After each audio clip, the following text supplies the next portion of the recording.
अस्सलाम वालेकुम दोस्तों and welcome to the real side. दोस्तों इस दुनिया में इंसानी तारीख के कुछ ऐसे राज और वाक़यात मौजूद हैं जिनको जानकर कभी कभी इंसानियत से भरोसा ही उड़ जाता है। ऐसे ही एक वाक़या द रशियन स्लीप एक्सपेरिमेंट दुनिया में 2010 से बहुत मशहूर हुआ पड़ा है। मज़ीद आगे बढ़ने से पहले हमारे चैनल द रियल साइड को सब्सक्राइब कर दें और वीडियो पसंद आए तो लाइक कर दें और साथ ही साथ बेल आइकन को दबा दें। तो दोस्तों अब चलते हैं वीडियो की तरफ। दोस्तों इस वाक़े के बारे में लोगों को सबसे पहले 2010 में पता चला जबकि एक शख्स ने इंटरनेट पे द क्रिस्पी पास्ता वेबसाइट पर इसके बारे में बताया। लेकिन दोस्तों ये सिर्फ अल्लाह ही जानता है कि ये कहानी सच भी है या नहीं, क्योंकि उस वेबसाइट पर पता नहीं चलता किस शख्स ने स्टोरी लिखी और ना ही कोई सोर्स उसमें गिवन होता है। लेकिन बहरहाल ये कहानी बहुत मशहूर और वायरल हुई थी। दोस्तों ये वाक़या 1940 में सोवियत यूनियन यानी इस वक्त की रशिया में टेस्ट फैसिलिटी जहाँ मिलिट्री के एक्सपेरिमेंट होते तो वहाँ पेश आया था।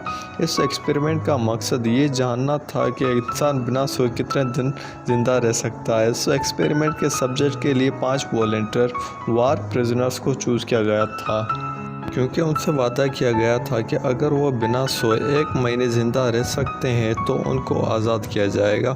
उनको एक चैम्बर नुमा कमरे में बंद किया गया जहाँ पर किताबें वगैरह मौजूद थी और जानवरों की खालें भी ज़मीन पर पड़ी हुई थी जहाँ उन्हें सोना था और बाथरूम भी अवेलेबल था और चैम्बर एयर टाइट था और उसमें एक ऐसी गैस छोड़ी गई थी जिससे इंसान सो नहीं पाता और मकसद भी ये था कि कोई सोए ना पाए। उस गैस की मिकदार का भी बहुत ख्याल रखा गया था क्योंकि वो जहरीली गैस थी।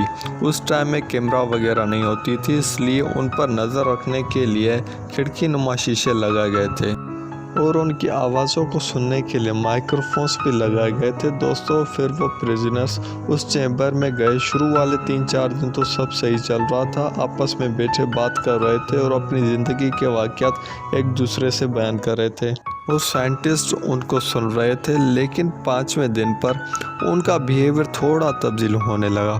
उनकी आवाज़ में थोड़ा सा गुस्सा महसूस हो रहा और उनकी आवाज़ आना भी कम हो गई थी।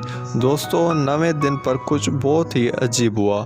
एक प्रिजनर ज़ोर ज़ोर से चीखना शुरू हो गया और तकरीबन 2-3 घंटों तक चीखता रहा, यहाँ तक कि उसके वोकल कॉर्ड्स तक फट गए। लेकिन दूसरे प्रिजनर बहुत ही सुकून से अपनी अपनी जगहों पर बैठे हुए थे। फिर जब दूसरे प्रिजनर्स ने चीखना शुरू किया तो बाकी प्रिजनर्स ने किताबों के सफ़ों और बचे हुए खानों से खिड़की नुमा शीशों को ढक दिया ताकि कोई साइंटिस्ट अंदर देख नहीं पाए। फिर कुछ दिन ऐसे ही गुजर गए। फिर कुछ दिनों के बाद साइंटिस्ट ने ये जानने की कोशिश की कि वो ज़िंदा हैं या नहीं, तो किसी तरह से उनको पता चला कि वो ज़िंदा है। दोस्तों फिर 15वें दिन पर साइंटिस्ट ने उस चैम्बर्स को खोलने का फैसला किया ताकि उस प्रिजनर्स का जायज़ा ले सकें। लेकिन उन्होंने जो देखा वो बहुत ही ख़तरनाक था। उन 5 प्रिजनर्स में से एक मर चुका था और 4 जिंदा थे, लेकिन वो सही हालत में नहीं थे। उन्होंने एक दूसरे को बहुत नुकसान पहुंचाया हुआ था, एक दूसरे का गोश्त उखाड़ा हुआ था और एक दूसरे के जिस्म का आज़ा खा रहे थे। दोस्तों इससे ये बात तो साबित हो गई थी कि उन्होंने अपना दिमागी तवाज़ुन खो दिया था।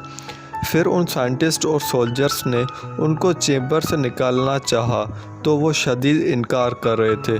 उनको उस चैम्बर्स की गैस की एडिक्शन लग गई थी और उन्होंने एक सोल्जर को भी मार दिया था जो उनको बाहर निकालने की कोशिश कर रहा था और एक सोल्जर को जख्मी भी कर दिया। लेकिन जब उनको किसी तरह से वहाँ से निकाला गया तो उनमें शदीद ताकत नज़र आ रही थी क्योंकि उनमें जानलेवा ज़ख्म और घाव थे। लेकिन वो ज़िंदा थे और वो सोने से मना कर रहे थे और वो चैम्बर वाली गैस मांग रहे थे। और ये भी देखा गया कि अगर उनमें से एक प्रिजनर जैसे ही सोया तो फिर उसी वक्त मौत वाक़ई हो गई। उसके बाद एक साइंटिस्ट ने बाकी बचे 2 कैदी में से एक को गोली मार दी और एक स्टाफ मेंबर को भी मार दिया। फिर उस साइंटिस्ट ने आखिरी बचे हुए एक कैदी को भी गोली मारकर अज़ियतनाक ज़िंदगी से निजात दिला दी और फिर उस साइंटिस्ट ने ख़ुद को भी गोली मार दी।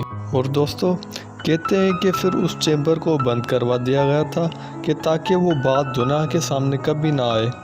یہ تھی پوری وہ کہانی جس کو دا رشین سلیپ ایکسپیریمنٹ کہا جاتا ہے۔ لیکن دوستو یہ بات سوچنے والی ہے کہ یہ واقعہ 1940 میں پیش آیا تھا، تو اس کے بارے میں 1910 میں یعنی 70 سال بعد یہ پتہ چلا، اور وہ بھی کریپی پاستا جیسی ویب سائٹ پر خیر حقیقت تو صرف اللہ تعالیٰ ہی جانتا ہے۔ پر بہرحال یہ کہانی انٹرنیٹ پر بہت ہی مشہور ہوئی۔ تو دوستو اگر آپ کو یہ ویڈیو پسند آئی ہو تو ویڈیو کو لائک کریں، چینل کو سبسکرائب کریں اور بیل آئیکن کو بھی دبا دیں۔